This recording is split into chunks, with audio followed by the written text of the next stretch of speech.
E vamos lá, oficialmente nós iniciamos agora a nossa aula de hoje.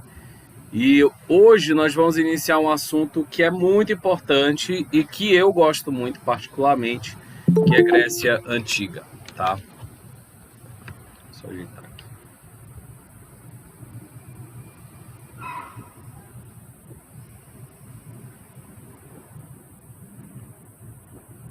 Vocês já estudaram alguma coisa de Grécia? O que é que vocês lembram? O que é que lembra quando a gente fala de Grécia? O que é que vem na cabeça de vocês?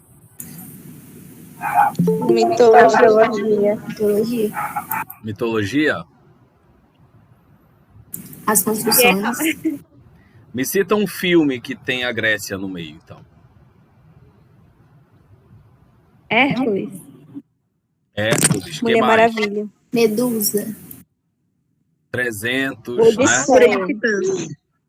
São muitos filmes, né? Troia também, vocês já assistiram Troia? Eu já. Sim. Não. Sei as palavras decoradas. Gente, quantas vezes, hein? Não deve ter assistido. Então, todos esses filmes, eles têm algo em comum, né? Eles fazem alusão à Grécia Antiga. A Grécia, para a história, é uma das civilizações mais importantes do mundo. Por quê? Porque com a Grécia nasceram alguns valores ocidentais que se conservam até hoje.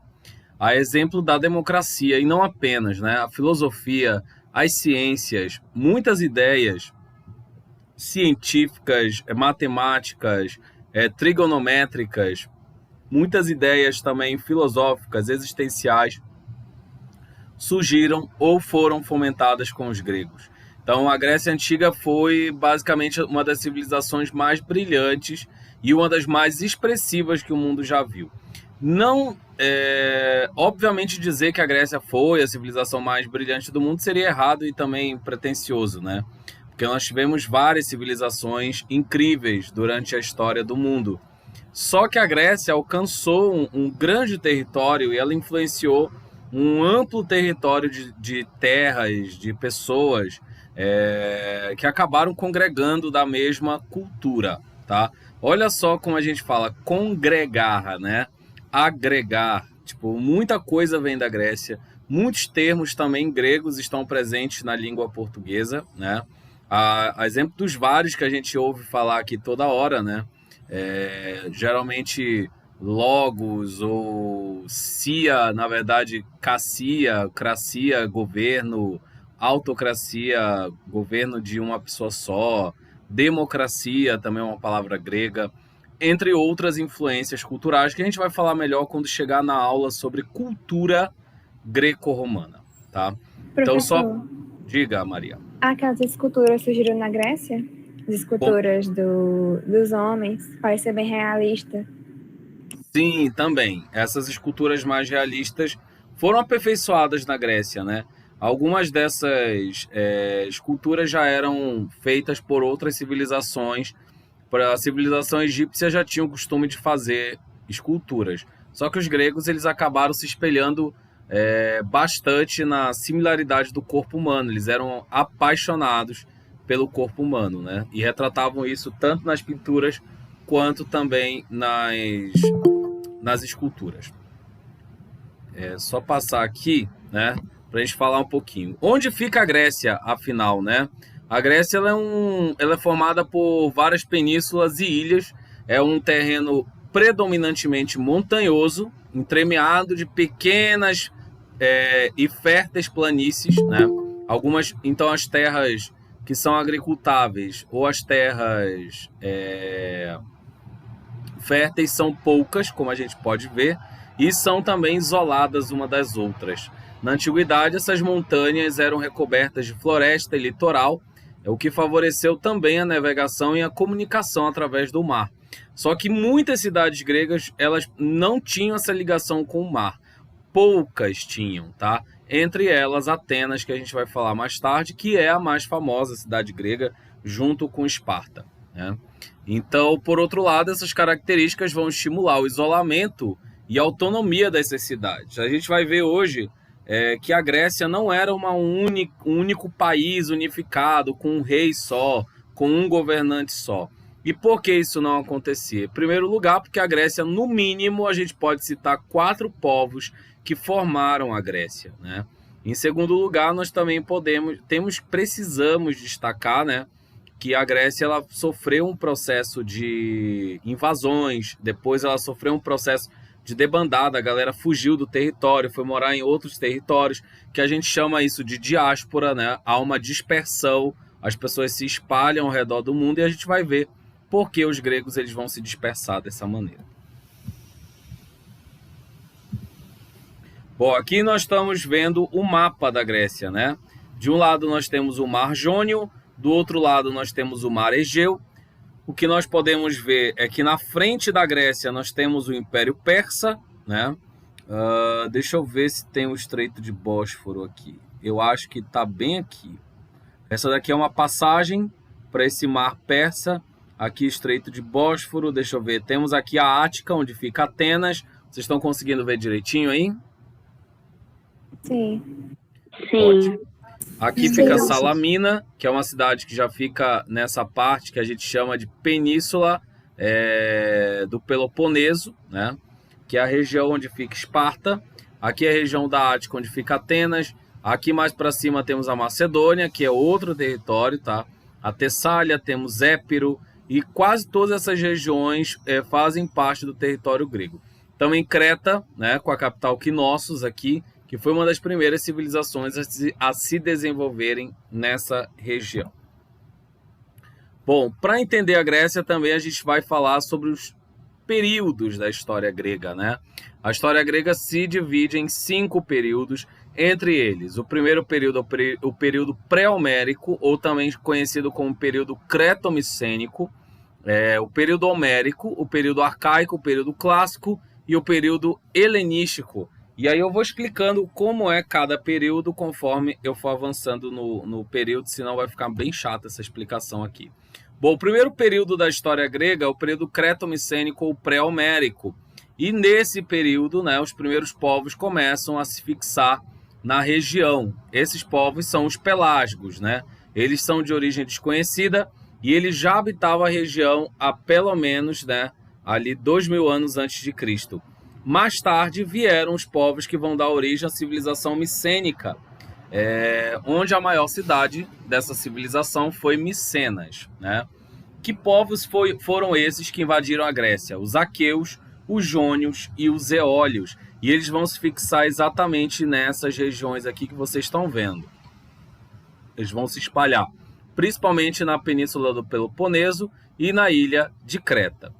Tudo estava correndo perfeitamente, né? A harmonia desses povos aqui, harmonia entre aspas, né? Eles brigavam bastante entre si. Só que um povo especial, muito guerreiro, muito voltado para a guerra, extremamente violento nas suas batalhas, partiu para essa região para conquistar, né? E a gente vai falar dessa invasão já já. Os micênicos evoluíram graças aos contatos com a civilização cretense, que era a civilização da ilha que vocês estão vendo, e Creta, ou civilização minoica, né? Por isso que é civilização cretomicênica, porque vai haver uma junção dos povos que ocuparam a região peninsular da Grécia e o povo micênico, ou minoico, perdão, que ocupou a ilha de Creta, tá? Então essa cidade, Creta, né, que era essa ilha bastante importante, ela era formada por uma elite comercial muito rica. Então ela era uma ilha que tinha um movimento muito grande, até porque é uma ilha cercada de mar, né? A gente tem que lembrar que ali próximo, a gente já aprendeu aí na aula síncrona passada, que tinham povos, um povo específico era bastante voltado para o comércio. Que povo era esse?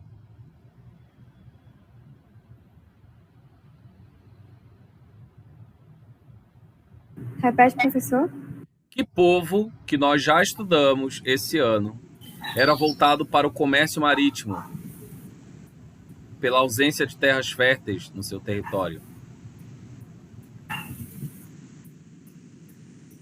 Não acredito que eu vou ficar no vácuo nessa. Eram os egípcios, sei lá. Não, é parecido com essa Professor, palavra. os fenícios. Fenícios, exatamente. Então a gente já vê aí, né, com o desenvolvimento da civilização fenícia, há um intenso intercâmbio cultural entre os fenícios e os gregos, né? As mulheres elas desfrutavam de alguns privilégios, né? E a religião minoica ela tinha uma tendência matriarcal, ou seja, as mulheres que eram as que chefiavam a religião. Então, bem diferente do que a Grécia vai se tornar depois, tá? Até porque, atenção aí, galera que milita, os gregos eles não eram nada a favor de direitos das mulheres, muito pelo contrário, as mulheres tinham o direito de casar, elas tinham a obrigação de ter filhos homens, inclusive, e ficarem caladas. Então, boa parte da civilização grega foi calcada nessa ideia patriarcal. Contudo, o início dessa civilização era matriarcal, para a gente ver como as coisas mudam. E ao longo da história do mundo, a gente vai percebendo, se a gente pega uns estudos sobre gênero mais profundos, a gente percebe que as mulheres tinham vários privilégios em algumas sociedades, e esses privilégios foram destruídos, seja quando civilizações patriarcais invadiram essas civilizações, ou quando essas civilizações que eram matriarcais resolveram se voltar contra o poder das mulheres, né? Os homens resolveram se voltar contra as mulheres. Então, só para a gente ver, né, que o mundo nem sempre foi dominado por homens, né? Aqui no século XIV a.C., Creta foi invadida pelos aqueus, um daqueles povos lá que eu falei para vocês, vivia no continente, e assimilaram boa parte da sua cultura, o que vai formar a civilização creto-micênica. E essa civilização ela vai ser muito poderosa, controlando o Mediterrâneo Oriental e o comércio também nessa região. Uma coisa interessante da civilização creto-micênica, não sei se vocês já ouviram falar, olha só, estão vendo a ilha de Creta bem aqui embaixo? Sim. Aqui é Knossos, a capital. Inclusive eu tenho imagens aqui do Palácio de Knossos, e há uma lenda muito famosa associada à civilização creto-micênica. Quantos de vocês já ouviram falar do Minotauro? Eu. Eu. Que história é essa? Afinal, o que seria um Minotauro? É um homem metade cavalo e metade... Ah, não, eu confundi. Isso aí é centauro. Esse é o centauro, já ia dizer. Verdade. Metade touro, metade homem, né? É uma criatura amaldiçoada. E essa criatura, ela fazia o quê? Contem aí, sem ler o slide. Então tira a professora da curiosidade de ler. E aí? Eu acho que ele assustava o povo lá que ia atacar, sei lá. Na história que eu vi, ele protegia um labirinto. Eu acho que tem nada. Exatamente. No Scooby-Doo tem isso. Eu já É. assisti um filme que tem um bicho desse, só que eu não lembro o nome. Era no desenho da Diana, da princesa Diana. Aí mostrou. No Scooby-Doo também tinha. Que ele... Não sei, mulher, era um filme diferente. Tinha uma menina, eu não lembro o nome do filme, mas era Era bem... Percy Jackson, não? Ah, eu sei qual é. Ladrão de Era raios. Percy Jackson Sei. mesmo. Ele Era Percy aparece Jackson, no Percy Ladrão de Jackson. Raios. Isso. E galera, o Minotauro ele é um monstro, né, que era utilizado para amedrontar os povos da Grécia. Por quê? A civilização creto-micênica dominou a Grécia, né? Eles invadiram e passaram a controlar ali o poder. E era uma civilização altamente autoritária, né? O Minotauro é uma lenda, é um mito. Então vamos botar aqui, né, que por enquanto que é um mito. O labirinto escondia meio esse Minotauro e impedia que os gregos o matassem, porque caso os gregos conseguissem matar o Minotauro, o rei Minos não teria mais como amedrontar o povo, né? Só que um belo dia, né? Tem mais um detalhe também. Todos os anos o rei Minos ele pedia para que os gregos enviassem jovens gregos e jovens gregas, né, mulheres, para servi-lo.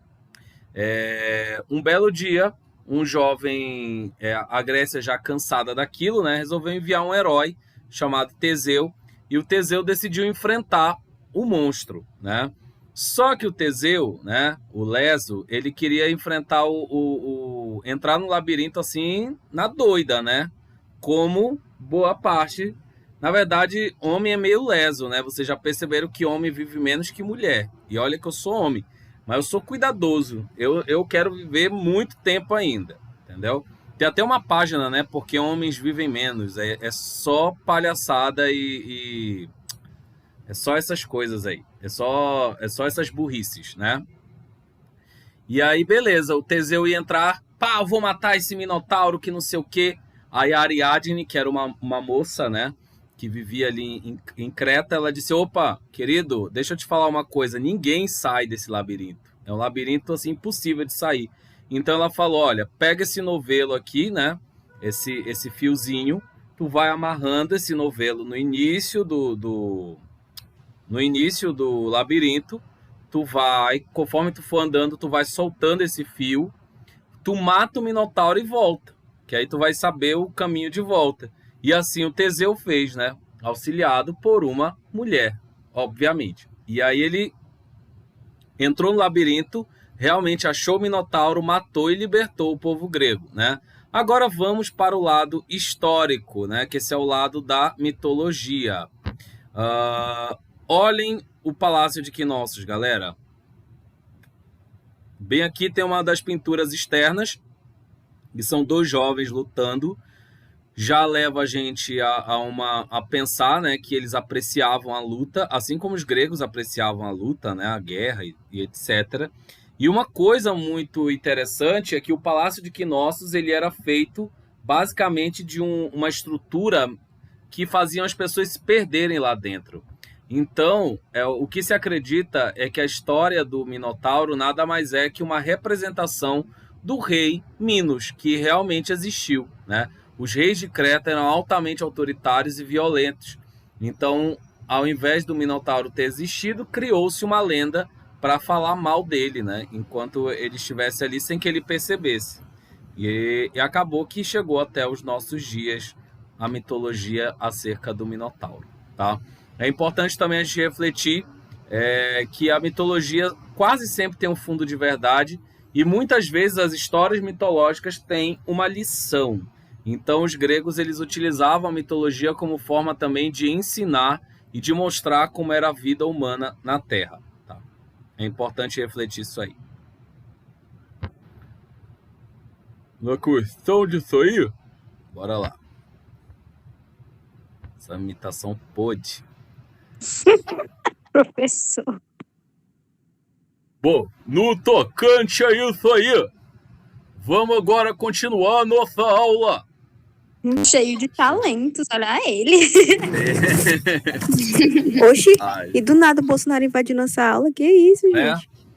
Pátria amada educadora. Bora Tira, lá. tira, tira, tira. Vai, cortou a verba já, cortou a verba, droga. Bora lá, gente, continuando aqui. Então, já falamos um pouco sobre o território grego, né? E nós tivemos no período pré-homérico, né? Cadê? A gente estava no período pré-homérico, certo. Bom, no período homérico, que é o período que se segue, né? Nós temos, então, o que... Primeira coisa que, na verdade, eu tenho que explicar, que eu já ia pular a parte. Não se tem certeza se Homero existiu ou não, né? Há um compilado de poemas chamado Ilíada e Odisseia, que são poemas enormes, versados, que são dados como autoria do Homero, mas não se tem certeza se ele realmente existiu para ser autor desses poemas, tá? Então esse período homérico, ele teria ocorrido ali por volta de 1300 a 1200, que seria o período da guerra, né? Antes de Cristo. Os gregos eles teriam enfrentado Troia em uma guerra, e a história dessa guerra ela é muito interessante, né? Por quê? Em primeiro lugar, essa guerra começa com Eris, a deusa da discórdia, né? A Eris resolve fazer o quê? Ela é deusa do quê?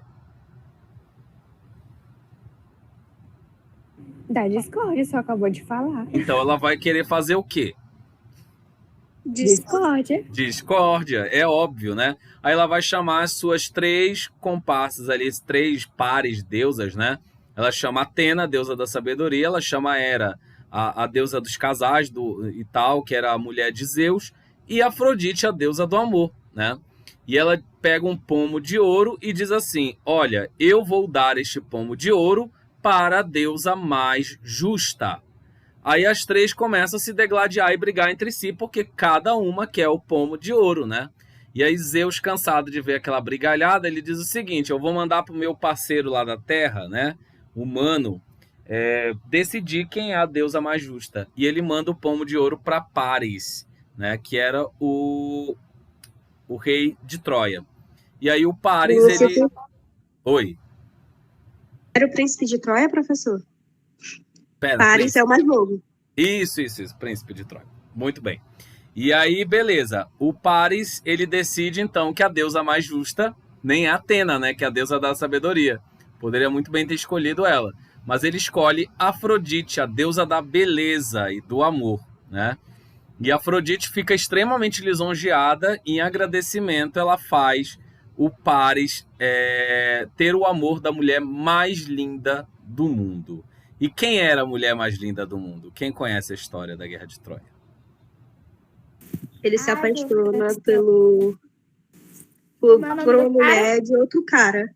Aí causa na guerra. Esqueci o nome dele, misericórdia.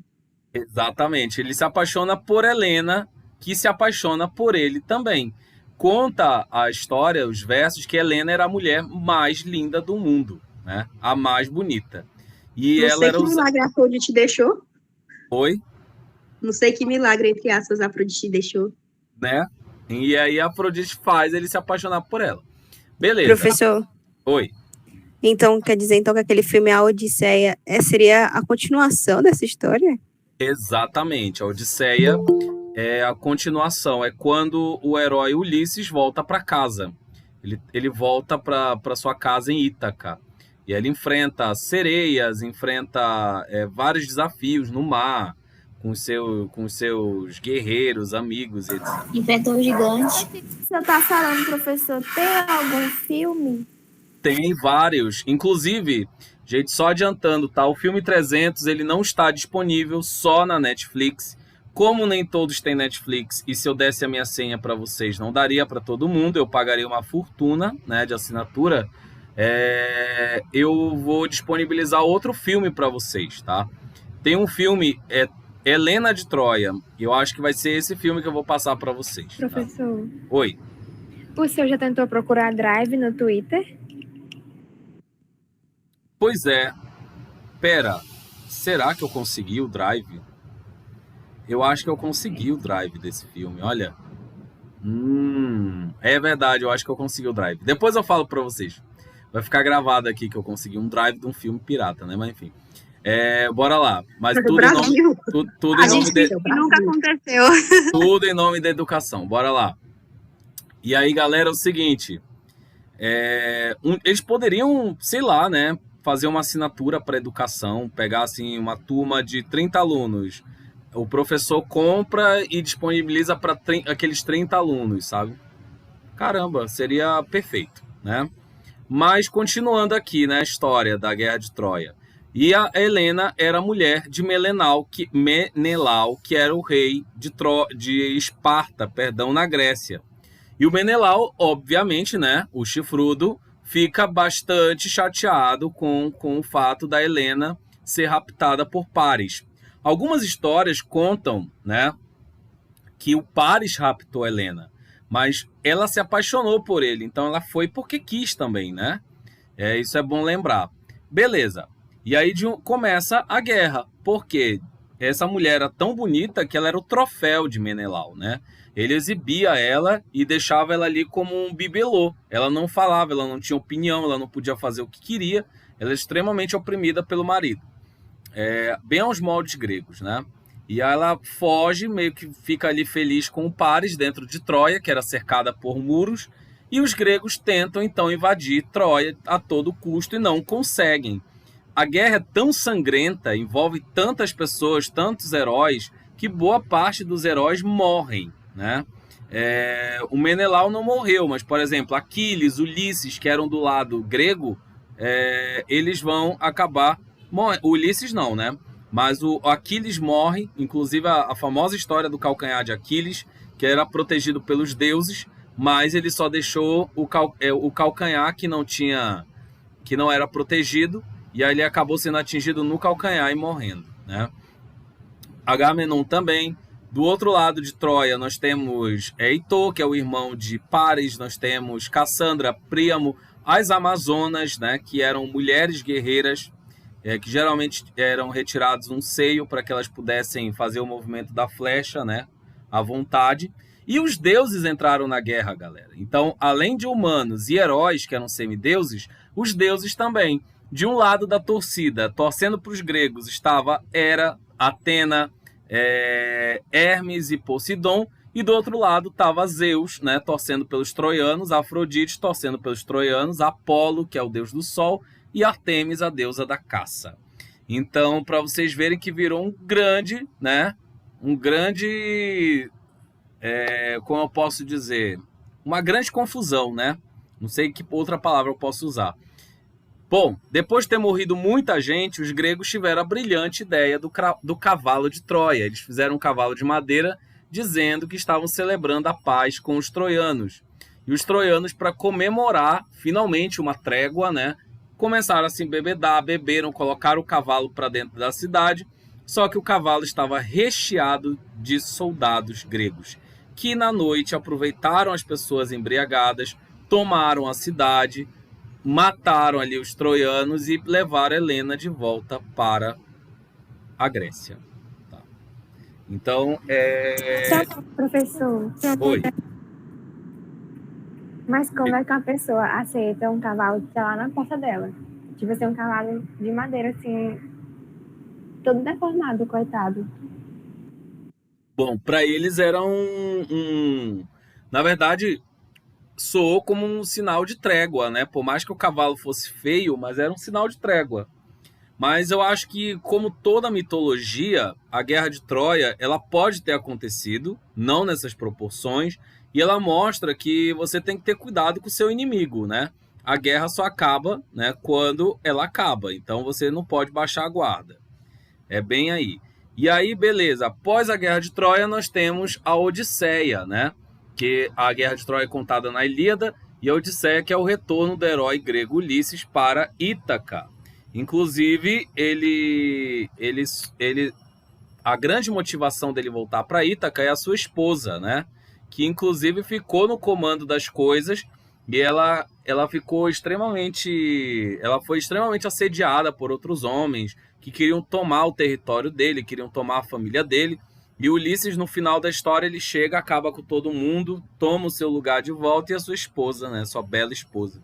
Então, é uma história que conta bastante da civilização grega e conta bastante desse início, né, dos gregos que acabaram se espalhando por outros lugares e dominaram outros territórios. Bom, após a destruição de Troia, então, né, chegaram os dórios entre 1200 e 1100 a.C. E quem são esses dórios, né? São povos nômades, ou seja, eles faziam o quê, galera? Não veio no lugar fixo. Exato, eles eram guerreiros e já conheciam o ferro.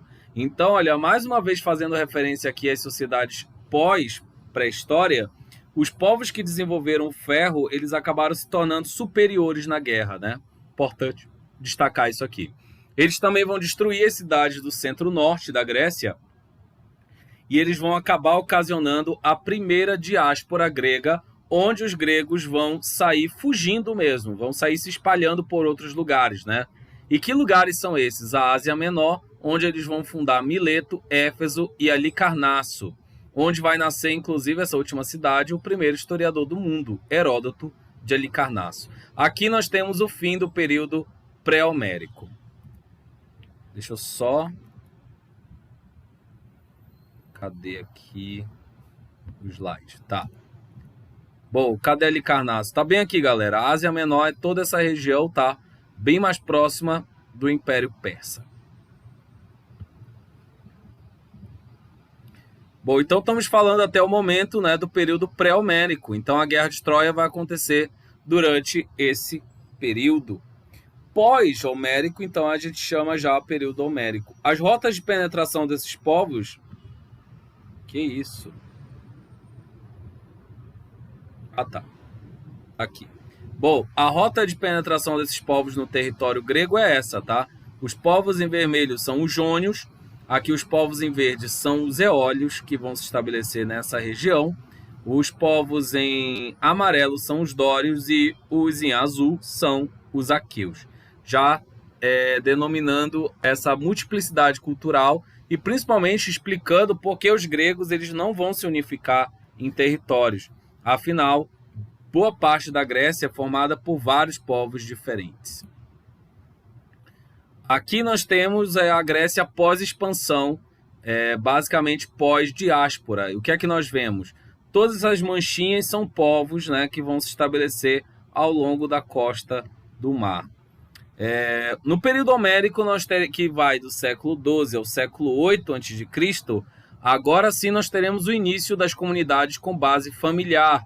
E essas pequenas comunidades eram chamadas de genos, tá?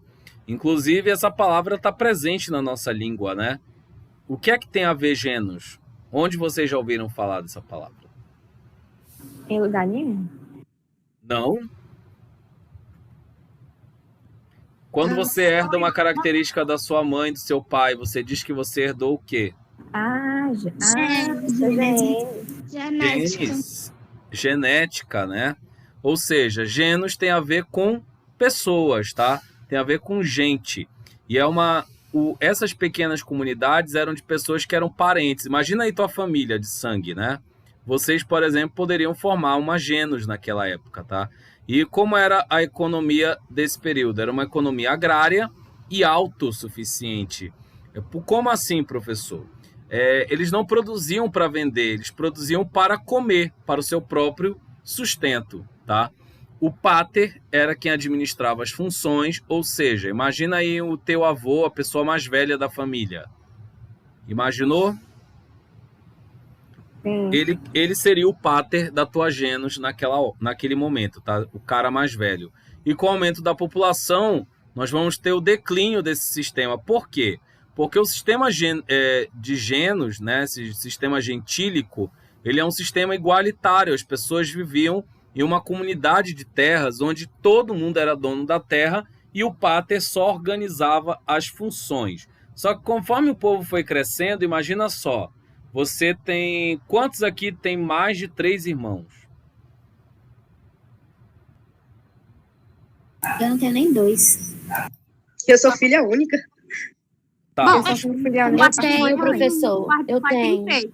Então, no caso, eu tenho 4. Tu és a 4ª filha, então, Raíza? Sim. Tá. Os teus pais, ou alguém na família de vocês, né? Vou expandir a pergunta. Já tem, assim, 9 irmãos, 10 irmãos? Sim, Sim. No meu caso, sim. Da minha mãe, sim. Minha A mãe. minha mãe também. Eu Sim, tenho agora- mais que um tio.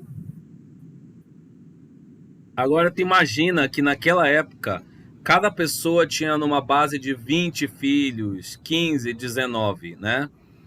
Como é? Pouquinho, gente, é o básico. Exato. Agora pensa... Professor, Agora hoje pensa... minha mãe veio falar uma coisa de que antigamente ter filho era sinal de que você tinha dinheiro.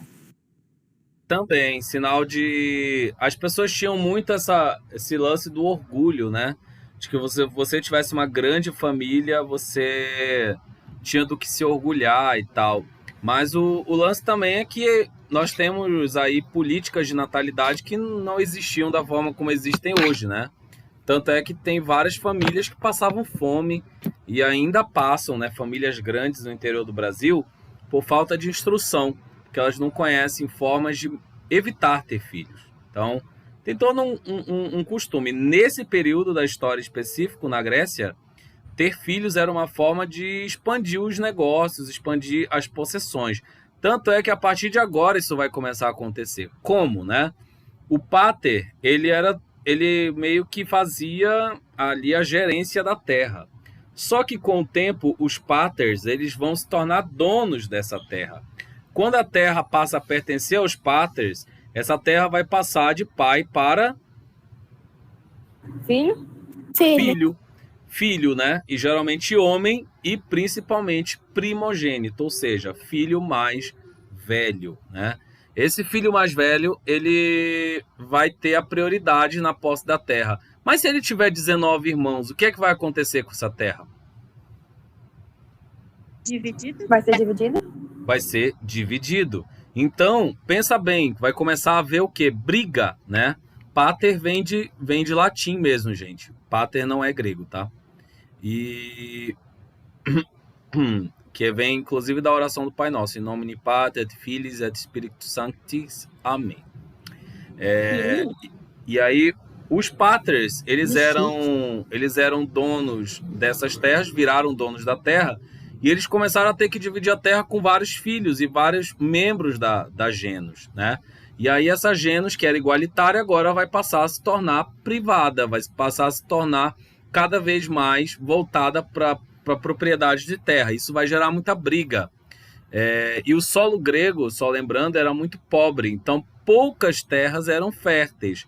Aí você já deve imaginar que teve briga de facão e foice para ver quem ia ficar com essas terras, né? Até porque boa parte da economia grega era baseada, principalmente nos interiores, longe do litoral, na agricultura, tá? Então, como foi a evolução... Diga, Maria. E até hoje rola a briga quando algum familiar morre, aí sobra, tipo assim, um terreno. Aí tem um monte de filho.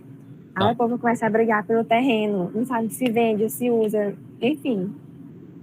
Exatamente. Enfim, a família brasileira. E a família grega mostrando aqui que isso é mais antigo do que a gente imagina. Então, olha só, o pater, né, ele seria o chefe dessas genus. Essas genus, na verdade, daqui a pouco elas vão virar fátrias, né, que vão ser chefiadas por guerreiros. Essas fátrias chefiadas por guerreiros é que vai começar todo o desmantelamento do sistema. Esses guerreiros, por guerrearem e defender o território, eles vão passar a se tornar mais donos da terra do que qualquer outros. E essas fátrias, que seriam núcleos para além da família nuclear, sanguínea, eles vão acabar formando tribos, que eram de aliados, né? Aqui nós já teremos um filo basileu, que seria o princípio do que vai se tornar um rei na Grécia, tá? Depois da formação das tribos, nós temos a formação do que nós poderíamos dizer de demos, né? Ou também meio que bairros, ou o princípio do que vai se tornar depois uma cidade na Grécia, que a gente chama na Grécia de polis, tá? Não é aquela boneca poli, tá? É polis, cidade polis. E aí nessa demos nós temos uma autoridade que é o basileu, que vai depois se tornar uma autoridade monárquica, quase que monárquica e aristocrática.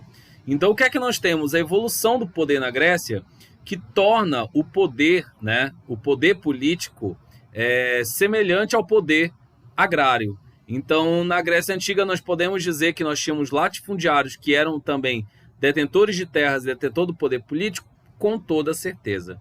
A sociedade grega ela vai se transformar numa sociedade oligárquica, onde o poder é de poucos, e numa sociedade aristocrática, onde o poder é de quem detém terras. Muito importante isso daqui, tá? Entender isso daqui. Bom, a cidade grega, em geral, era dividida em dois espaços, né?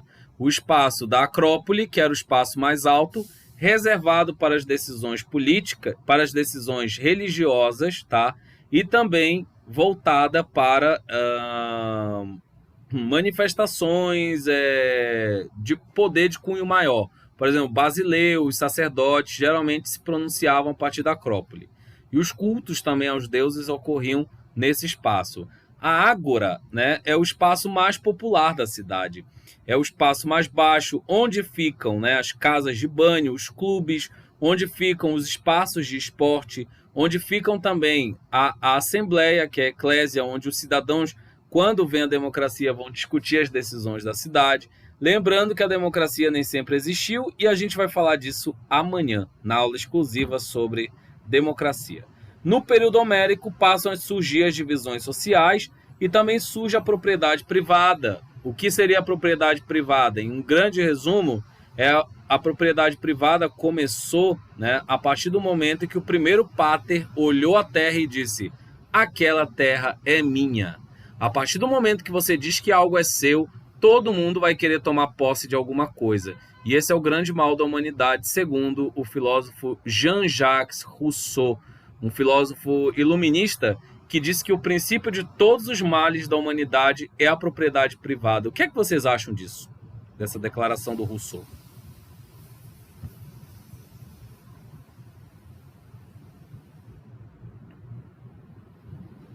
Vocês me ouviram direitinho ou querem que eu repita? Repete, professor, que travou.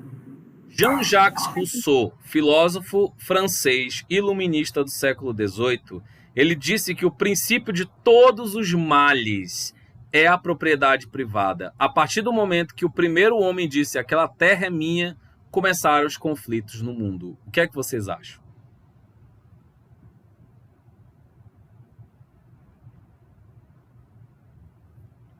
E ele tá certo. É? Porque até hoje tem grandes brigas por causa de terra. Não só de terra, como até de pessoas. Sim. Exatamente.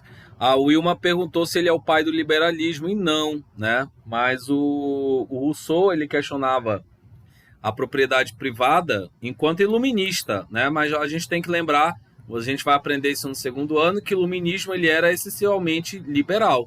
Então, os liberais eles defendiam a propriedade privada com unhas e dentes, tá? O Rousseau ele só era crítico em relação ao exagero da propriedade privada e a forma com que acabava gerando desigualdades sociais.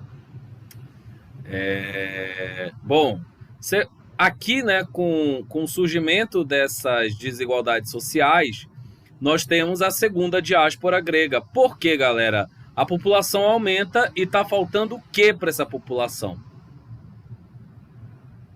Alimento? Alimentos. E também está faltando... Moradia, terreno. O que é que tem pouco nesse lugar aqui? Terras Férteis. Exato. Terras férteis. Então eles vão começar a se espalhar pela Grécia e também por outros territórios. Inclusive, antes de Roma surgir, os gregos invadiram aquela região, tá? Eles se estabeleceram ali. Então a colonização vai acontecer entre os séculos 8 e o século 6 e as cidades gregas vão se espalhar por diversas regiões. Só que as colônias gregas elas vão se distinguir em duas, né? A Emporium, que é o estabelecimento comercial, inclusive daí vem a palavra empório, e a Poikia, né? Que seria um lá distante, que no caso seria uma cidade independente aos moldes da Grécia. Então, algumas se tornavam entrepostos comerciais e outras se tornavam cidades de moradia e de plantio. Só para vocês terem noção do tamanho dessa expansão, olha só, aqui é o território grego, vocês estão vendo? Mar Egeu, tararã, tararã. Sim ou não?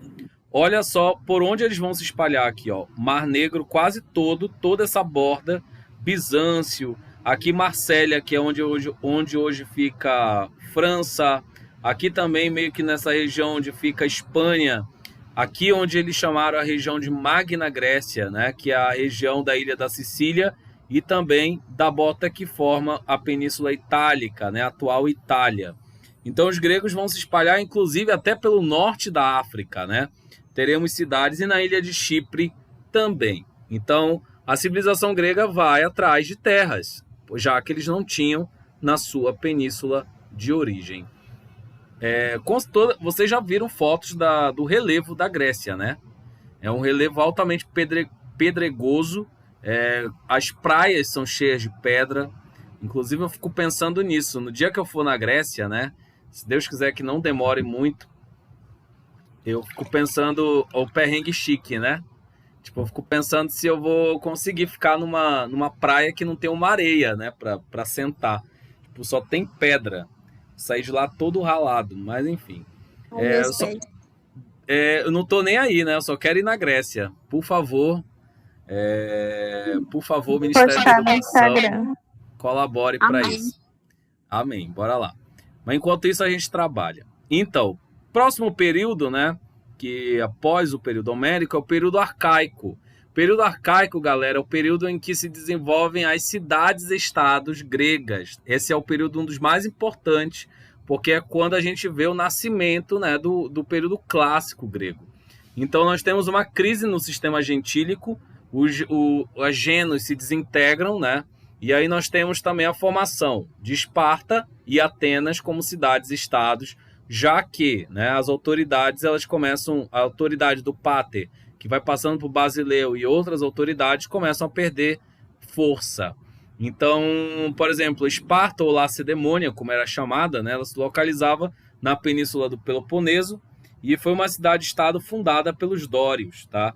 Essa região antes era habitada pelos aqueus, que os que não resistiram fugiram, os que resistiram, que ficaram, acabaram se tornando escravos, né? Professor, Oi. me tira uma dúvida. É verdade que os espartanos eram homossexuais? Então, tem uma... Não exatamente, tá? Tem um grande mito sobre a Grécia que a gente tem que tomar muito cuidado ao falar. Na verdade, na Grécia, o que acontecia... a gente vai falar nisso um pouco mais quando a gente falar de cultura grega. Mas o que eu posso adiantar é que não era uma constante da sociedade. A heterossexualidade existia e era praticada, assim como a homossexualidade também existia e era praticada. E em muitos espaços ela era normalizada, em outros ela era condenada, tá? Então a gente tem que pensar isso. Os gregos, inclusive, eles disputavam entre si. Nos filmes a gente percebe, né? O próprio Leônidas, ele cita ele faz uma referência, o Leônidas de Esparta, ele faz uma referência maldosa em relação aos atenienses, justamente citando esse fato, né, da homossexualidade. Então a gente vê que em Esparta era algo que existia, mas era algo que estava muito mais escondido, muito mais velado. Em Atenas era algo um pouco mais escancarado e muitas vezes normalizado, né? Agora, tem detalhes que a gente vai falar um pouco mais na aula de cultura, né? Mas essas práticas homoafetivas, homossexuais, existiam sim, tá? E não só na sociedade grega, como em outras sociedades, né? A própria Bíblia está repleta, né, inclusive de passagens condenatórias a práticas homossexuais, justamente porque elas existiam. E os povos com os quais os judeus congregavam ou já tinham tido contato, também praticavam. Muitas dessas sociedades não condenavam. A grande condenação, realmente, de dizer assim, algo errado tem que ser combatido, que vai para o inferno, que tarará tererê, foi com a sociedade judaica e depois com o cristianismo. Antes disso, era visto como uma relação que ultrapassava, digamos, a relação homem-mulher, né? Na Grécia, basicamente, eles viam dessa forma. Não era comum casamentos, mas ocorreram também casamentos entre dois homens e tal, principalmente entre dois homens, né? As mulheres, por exemplo, lésbicas e tal, as mulheres, em geral, viviam submissas aos homens. Então, essas relações lésbicas elas eram um pouco mais escondidas. Havia um propósito nessa relação entre dois homens, que era o repasse de conhecimento. Então, eles acreditavam, através da pederastia, né, que o homem mais velho, se relacionando com o homem mais novo, ele conseguia repassar a sua experiência e seu conhecimento de vida. Então, é bem complexo falar disso, porque não é muito simples assim, né? A gente tem aí uma outra relação, uma outra sociedade, uma outra filosofia. Ok? Ok, professor. Então, aqui continuando, né? Os espartanos... Bom, o que acontecia também muito em relação era guerra, né? Eles viviam em guerras, então, em alguns momentos, essas relações elas eram consentidas, inclusive no Império Romano também, por conta que eles ficavam muito tempo longe das esposas, né? Agora, uma coisa interessante, que em muitos exércitos eles eram obrigados a ter essas relações, tá? E aí que entra uma parte que é bastante contraditória. Por quê? Né? Inclusive, várias passagens bíblicas falam e condenam, né? Aparentemente, a gente vê uma condenação bem veemente em relação à homossexualidade. mas tem uma passagem que fala sobre mortificar a carne, ou sobre ir contra a sua própria natureza, que eu acho que é uma passagem de Romanos, que o apóstolo Paulo fala. Quando a gente vai para o contexto do mundo do apóstolo Paulo, ele foi um centurião romano, né? Ele viveu aquele mundo e possivelmente ele foi em algum momento obrigado, né, pela sua chefia ou por alguma pessoa, não sei, a ter relações homoafetivas, né? E isso a gente tem que pensar o seguinte: imagina uma pessoa, um homem heterossexual sendo obrigado a ter relações com outro homem. Isso era completamente avesso à natureza dessa pessoa, né? Que não tinha atração alguma por homens. Então, isso acontecia, gente. De fato, era algo que era incentivado pelo exército para que os soldados não desistissem da guerra para voltar para casa e ficar com suas esposas, né? Então, isso também é uma realidade no mundo grego e romano. Cadê o slide aqui? Bom, a sociedade espartana, né, é uma sociedade muito rígida, tá? E a gente tem aqui uma formação como sociedade que quase não mudou ao longo do tempo, né? Os espartanos ou esparciatas estavam no topo da sociedade. Eles eram os descendentes dos dórios, descendentes dos fundadores da cidade de Esparta, e eles formavam a aristocracia guerreira dos cidadãos soldados, tá? Então eles eram os esparciatas, o que basicamente mandavam na vida da sociedade. Bom, no intermediário da sociedade estavam os periecos, que eram homens livres, descendentes de outros povos nativos, né, que não resistiram à invasão dória. Eles não tinham direitos políticos e eles eram os únicos que se dedicavam ao comércio e ao artesanato. Os espartanos, eles diziam que se dedicar ao comércio e ao artesanato, às artes, era coisa de gente desocupada, né? Os espartanos valorizavam muito mais a guerra e eles queriam entrar mesmo e eles queriam se dedicar enquanto cidadãos à arte da guerra, tá? Na base da sociedade espartana, nós temos os iliotas, né? Que é a esmagadora maioria formada por escravos, entre eles povos nativos que não resistiram à invasão dória e mais tarde também pessoas que vão ser incorporadas de povos conquistados, né? Já que os espartanos viviam empreendendo guerras. É interessante a gente pensar, né, que isso é uma sociedade muito rígida. Então, a sociedade espartana, por exemplo, ela valorizava o laconismo. O que seria laconismo? Já ouviram falar sobre essa palavra? Não. Uma pessoa lacônica. Por exemplo, tem muita gente lacônica nessa turma. Tem gente que nunca falou na minha aula, nunca comentou nada, nunca perguntou nada. Lacônico seria esse costume de você ser calado, né? De você não falar muita coisa. E eles, né, prezavam você ser lacônico por duas questões. Primeiro, era muito mais fácil você ser calado e não delatar os seus colegas numa guerra. E também era uma forma de formar um exército cego, né? O militarismo hoje, boa parte do militarismo segue essas regras, né? De que o soldado ele não pode questionar, ele não pode falar muito, ele tem que obedecer, ele tem que ter noção de hierarquia, etc. Então os espartanos eles tinham já naquela época esse costume e esse tipo de filosofia. Bom, como funcionava a política espartana, né? Bom, o Éforato, o Conselho dos Cinco Éforos, eles estavam acima de toda a política, né? Eram os vigilantes. Esse era o órgão executivo do governo espartano, era a galera que realmente governava, e eles tinham fiscalização, a obediência das leis e a vida econômica dos cidadãos, tá? Aqui em Esparta também eles tinham 2 reis que exerciam funções religiosas, militares e judiciárias, e esses 2 reis, apesar de parecer uma monarquia, mas era basicamente uma aristocracia. Quem dominava a vida da sociedade, a vida política, eram os esparciatas e sempre os esparciatas, tá? A Gerúsia, que era uma assembleia de anciãos que elaborava as leis, e em geral participavam os esparciatas mais velhos, que não tinham já condições de ir para a guerra, e na Ápela nós tínhamos uma assembleia de cidadãos que também eram os esparciatas, então nada saía daqui. Cidadão não tinha mulher, nem escravo, nem comerciante que fosse considerado cidadão, tá? E a Ápela elegia os membros da Gerúsia e ratificava, ou seja, confirmava as decisões desse órgão. Porque a gente pode ver, né, que apesar de ter uma organização que parece na verdade nem parece democrática não, né? Porque nós temos aqui a participação somente dos guerreiros da cidade. Então são os donos de terra, são os herdeiros, são os ricos, né? Pessoas que têm posses é que participam da decisão. Então não temos pobres participando aqui, temos somente a nata da sociedade. Tá?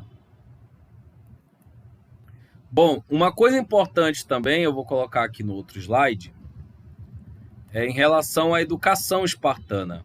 Quantos já assistiram o filme 300 aí? Eu nunca nem tinha ouvido falar. Não? Nunca ouviu falar? Como assim, gente? Não, eu não sou de assistir, professor, é por isso. Só aquela série mesmo, é essa série que você tá falando? Não, tô falando do filme. Ah, Filme eu 300. confundi com aquele tal do 100. Não. Filme 300. Mas eu nunca vi esse filme 300, não. Eu não sou muito de assistir, não gosto. Os 300 de Esparta, nunca assistiu? 300 de Esparta é um filme que todo mundo deveria ver, tá? Se vocês tiverem acesso a alguma coisa, tenham e assistam, porque é um filme muito bom. Bom, características da sociedade espartana. Esse é um filme que ele fala da história de Leônidas, né? Rei de Esparta, que decide entrar em guerra contra a Pérsia. E essa é uma história real, tá? Ela aconteceu.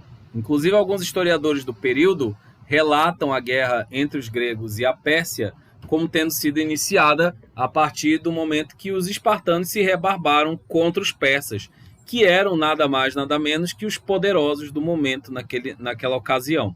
Bom, a sociedade espartana é uma sociedade conservadora, né? Eles são laconistas, ou seja, falam pouco e também são xenofóbicos. O que seria isso? O que é ser xenofóbico? É a pessoa que pratica... Tem um preconceito contra o povo. Tipo assim, eu sou de Marabá, tem preconceito com ninguém de Maranhão, xingando a cultura dela. Tipo isso. Isso, perfeito. É um preconceito com o estrangeiro, com quem vem de fora, né? E eles eram extremamente preconceituosos. Para eles, o que prestava era Esparta e acabou. Então, a gente já vê que essa ideia de todo mundo na Grécia, amiguinho, mão dada, não existia, né? A educação, em geral, priorizava a formação física e militar. E essa educação quase sempre era voltada para os homens, né? Que esparciatas, cidadãos, né?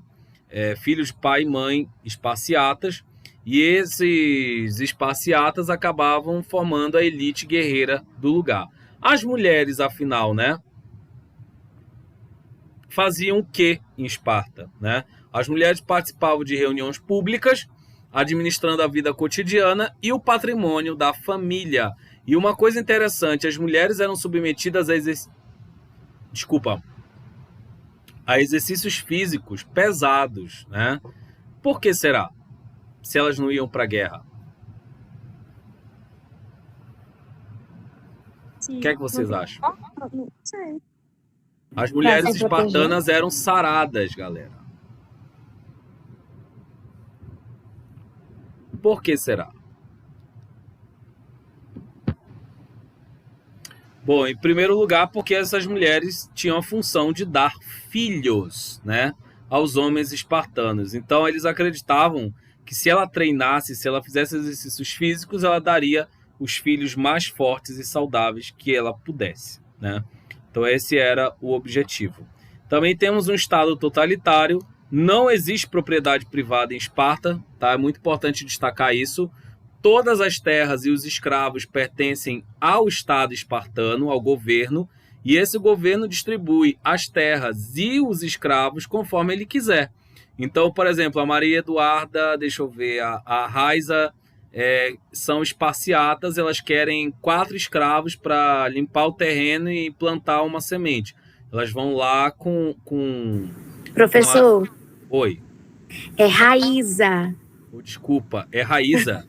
Isso. Desculpa. Sem problema. Eu sempre fico nessa dúvida. E aí, beleza, a Raíza e a Maria Eduarda vão lá pedir 4 ilhotas, né, para a Ápela, que seria a Assembleia dos Cidadãos. Eles enviam a solicitação e elas conseguem esses escravos para trabalhar ali no momento. Bom, temos uma mão levantada. Quem foi? Foi eu, professor, mas eu ia fazer uma pergunta, mas com a última explicação do senhor já deu para entender melhor. Ah, tranquilo, então. Isso daqui é bem diferente de Atenas, tá? É por isso que é importante prestar bastante atenção nessa aula. Bom, a militarização, né, num caráter claro da sociedade espartana, e basicamente Esparta não mudou muito durante a sua história de formação política, tá? Bom, Esparta representava alguns valores, né? Austeridade, espírito cívico, submissão total do indivíduo ao Estado. Era basicamente uma servidão cega aos princípios do Estado. Também era uma sociedade conservadora, patriarcal, ou seja, voltada para a figura masculina, a figura do homem, aristocrática, ou seja, uma sociedade voltada para a posse de grandes terras, uma sociedade guerreira em sua essência e também uma sociedade eugênica. Não se admitiam defeitos físicos nos cidadãos. Se nascesse uma criança defeituosa, ela era levada para a selva para ser devorada pelas feras, tá? Então isso daqui inclusive aparece no filme, né? Toda vez que nasce uma criança, eles olham toda a criança para ver se ela não tem nenhum tipo de deficiência em relação aos outros cidadãos.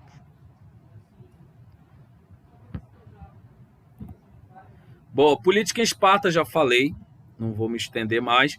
E a educação espartana, né, que é uma das coisas mais destacadas, né, digamos assim, da sociedade. Bom, os meninos com 7 anos, eles já eram afastados das mães, como vocês podem ver no texto, e eles ficavam até os 18 anos numa escola onde eles aprendiam ginástica, os esportes, corrida, lutas corporais, lançamento de dardos, e o método, né, e outros métodos de sofrimento. Muitos deles passavam dias, né, no frio, tomavam banho gelado, eram submetidos ao fogo, comendo pouco, apanhando muito, e tudo isso era com o objetivo de deixar esses cidadãos, esses futuros esparciatas, o mais resistente, o mais casca grossa possíveis, né? Então a educação em Esparta era um grande Capitão Nascimento dizendo pede para sair, né, batendo na tua cara. Já imaginou? Graças a Deus eu não nasci nesse lugar. E a capacidade de suportar o sofrimento físico, de falar pouco, né, habilidade militar, era o que eles queriam, né? Como vocês podem ver, as meninas espartanas recebiam educação em escolas especializadas para mulheres, faziam ginástica, né, aprendiam música, aprendiam a ler, escrever, costurar. O objetivo era formar boas mães para a cidade. Essa é uma cena do filme 300, onde o Leônidas, já criança, né, é levado para a selva para ver se ele sobrevivia, né, ali ao ataque de feras e outros animais. Aí, segundo o filme, ele sobreviveu ao teste, né?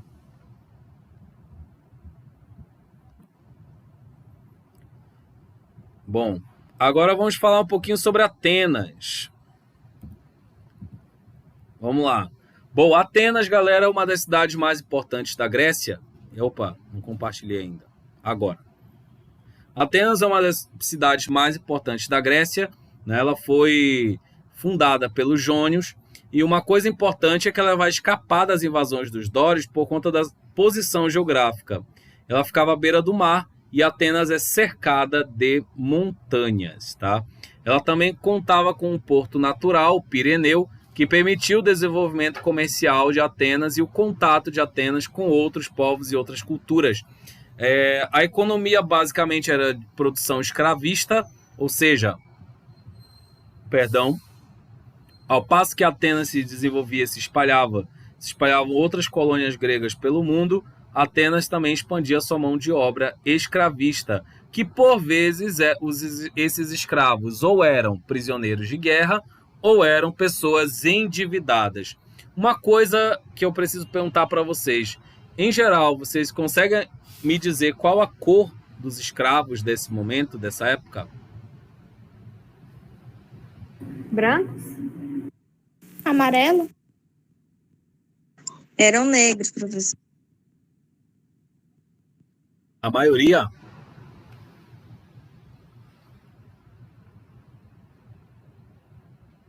E aí? Eu acho que dessa vez não tem nada a ver com questão de cor, mas com questão de não pagar, de ser caloteiro. Não só, né? Também com a questão de ser prisioneiro de guerra. Inclusive, os romanos, principalmente, tiveram escravos gregos, tiveram escravos ruivos, né, de povos nórdicos. Inclusive, vários escravos eram brancos, né? Então, não temos aí uma associação com a cor da pele, o que difere o processo de escravidão na Grécia, nessas sociedades antigas, da escravidão transatlântica, que acabou escravizando um continente, né, e uma cor de pele, né, que é a cor preta. Então, é importante a gente destacar isso, porque muitas pessoas colocam, né, a pele negra, a pele preta, como sinônimo de escravidão. Isso é extremamente errado e equivocado. Apesar da escravidão ter existido e ter acometido a África, mas a África não é sinônimo de escravidão, né? Não apenas, pelo menos, né? Temos aí grandes outras características que nós vamos falar ainda esse ano. Então, a base da economia, primeiramente, era agricultura, né? Depois, a base da economia ateniense passou a ser o comércio. E dessa forma, Atenas ela vai se tornar uma cidade extremamente próspera, mesmo sem ter grandes propriedades de terras férteis para a agricultura. Bom, como era formada a sociedade ateniense, né? No topo da sociedade nós temos eupátridas, que eram os bem-nascidos. Os eupátridas eram os filhos, né, de pai e mãe ateniense, que tinham vindo lá com os fundadores, com os jônios, e eles eram latifundiários nobres, proprietários das terras mais férteis. Tá? Os georgóis abaixo dele eram pequenos agricultores, proprietários de terras menos férteis. Os georgóis eram donos das terras que ficavam na região montanhosa da Grécia. Abaixo dos georgóis nós tínhamos os demiurgos, que eram artesãos e comerciantes. E abaixo também deles estão os tetas, né? Que eram os pobres, os miseráveis e os servos, e também os metecos estrangeiros, né? Que cuidavam do artesanato e comércio, e também os escravos ficavam abaixo deles. Tá? Então a gente pode ver que a sociedade ateniense ela é menos ou mais complexa do que a sociedade espartana.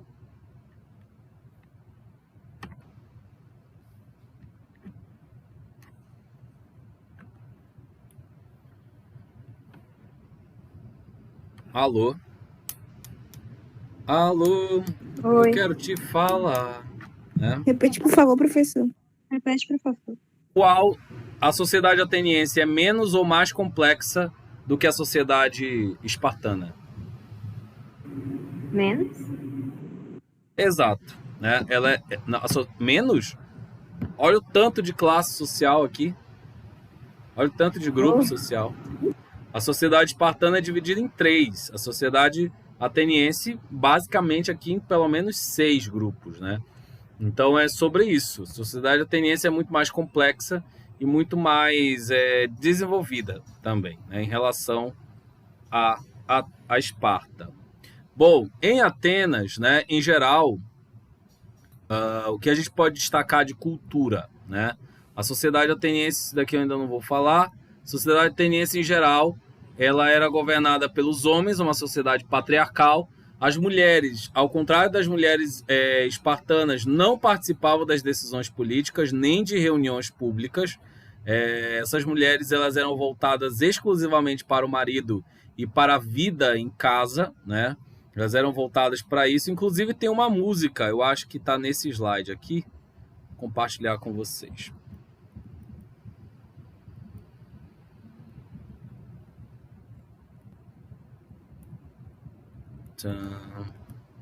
Bom, as mulheres em geral, elas eram submissas, né? Estavam sempre ali para obedecer ao marido, para obedecer e para estar para a família. E essa música ela vai dizer um pouco para vocês como eram as mulheres, né, em Atenas. E principalmente prestem atenção na letra que eu quero comentários de vocês.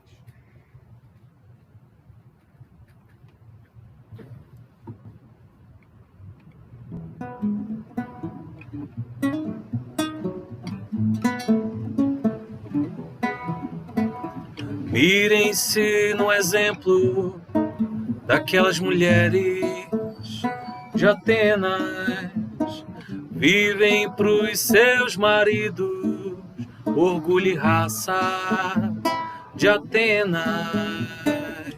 Quando amadas se perfumam, se banham com leite, se arrumam suas melenas. Quando fustigadas não choram, se ajoelham, pedem, imploram, mas duras penas, cadenas. Mirem-se no exemplo daquelas mulheres de Atenas, guardam-se pros maridos, poder e força de Atenas. Quando eles embarcam soldados, elas tecem longos bordados, 1000 quarentenas. Quando eles voltam sedentos, querem arrancar violentos, carícias plenas, obscenas. Mirem-se no exemplo daquelas mulheres de Atenas, despem-se pros maridos, bravos guerreiros de Atenas. Quando eles se entopem de vinho, costumam buscar o caminho de outras falenas, mas no fim da noite aos pedaços quase sempre voltam pros braços de suas pequenas Helenas. Para ouvir o resto, vocês vão lá no Chico Buarque e ouçam Mulheres de Atenas. Bom, agora... não, tava tão... Agora deixa eu falar uma coisa para vocês. E aí, que tal se mirar no exemplo das mulheres de Atenas? Professor, por que elas banhavam com leite? Era um costume da época. Diziam que era um banho de beleza. Não era todo dia, galera. É um banho de beleza, tá? Leite de cabra e tal. Diziam que ficava mais jovem, né, professor? Sim. Vocês perceberam a letra? Vocês perceberam? Que exemplo é esse? Vocês querem seguir o exemplo dessas mulheres? Não. Não, Por que não? Deus é mais. Porque elas não têm direito de nada, professor. Vivem para os maridos delas. É? E o que é que tem de problema nisso, gente? Tá amarrado na hora de já. Cadê a liberdade, pelo amor de Deus? Cadê a liberdade, necessidade? Querem um pai. Um pai. É isso, né? Esse é o poder do patriarcado, né? Então, nós temos aí uma sociedade patriarcal onde as mulheres viviam nessas condições, né? Bom, agora, 6 horas, tem uma reunião que eu falei para vocês mais cedo, né? Do reordenamento, não. Está na minha cabeça hoje. Do retorno híbrido, vocês devem participar, tá? Os pais de vocês também, todos que puderem participem. E eu vou fazer a chamada e vou liberar vocês para a reunião. Isabel, pode falar. Professor, essa questão do reordenamento, quase não sai, reordenamento. Sim. E aí, como é que ficou isso aí? Porque eu não entendi muito bem, assim, eu peguei por alto. O que Gente, seria?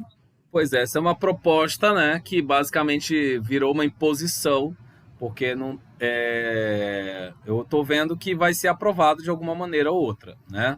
Isso seria uma proposta para dividir os institutos federais em pelo menos 10 novos, né? 10 novas áreas. Desculpa.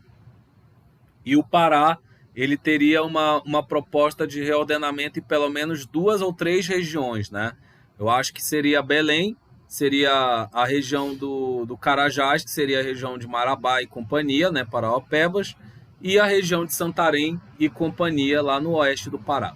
Então, a proposta seria descentralizar os institutos federais da capital, né, daqui de Belém, e aí a proposta inicial, né, olhando de início, seria a melhoria dos serviços do Instituto.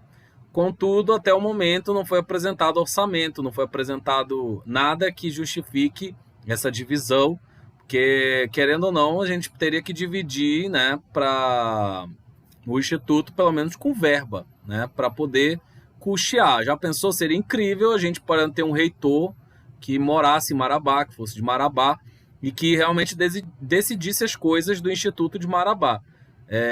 Mas até o momento não foi prometido nenhuma verba para isso, né? E a gente sabe que para a educação ir adiante, a gente precisa de verba para investir, para dar auxílio para aluno, para construir uma biblioteca digna, para construir e reformar espaços.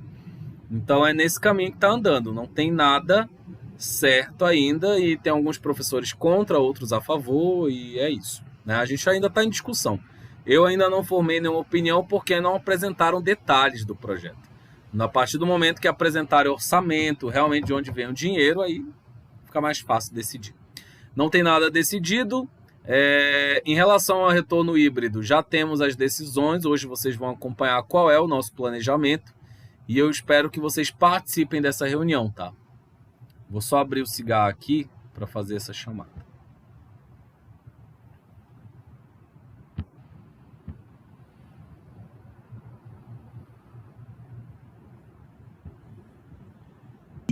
Mas a atividade ela vai ser colocada no Google Classroom a partir das 7 horas. Depois da reunião, vocês vão para a reunião agora, tá? Tem um link com QR Code lá no grupo. Qualquer coisa eu posso enviar o link também para vocês agora no grupo. Convidem os pais de vocês, convidem quem puder para participar. E no mais é isso, tá? Grande abraço e até a próxima. Tchau, professor. Tchau, professor. Tchau, professor. Tchau.